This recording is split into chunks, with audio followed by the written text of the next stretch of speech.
A Escola de Fútbol Municipal Concello de Boiro despídese dunha gran campaña cun meritorio empate ante as Celtas B.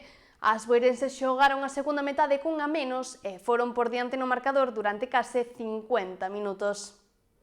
A terceira federación femenina finalizou esta fin de semana a súa competición regular, polo que a Escola de Fútbol Municipal Concello de Boiro puxo o punto final a unha campaña para o recordo.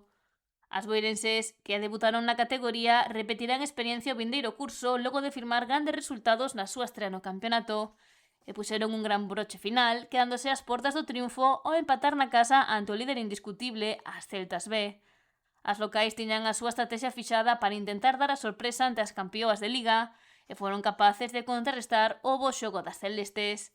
Atoparon o gol na defensa e Antía González adiantou as boirenses no minuto 8. O Boiro tivo máis ocasións, pero tamén as súas rivais, e ao fío do descanso, no 44, o árbitro expulsou por vermello directo a Patricia Fernández, nunha acción moi polémica que deixou as locais cunha xogadora menos para a segunda metade, decisión cuestionada polo adestrador local Miguel Ángel Ramos. Xogar 45 minutos con 10 ante o mellor equipo da categoría non soaba doado e o Boiro sufriu sobre o verde.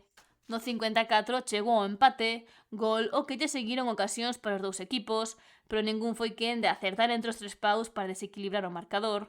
Empate de moito mérito da Escola de Fútbol Municipal Concello de Boiro, que pechou unha gran temporada na súa estrea na terceira federación. As boirenses remataron sétimas con 29 puntos, logo de conseguir 9 triunfos, 2 empates e 11 derrotas.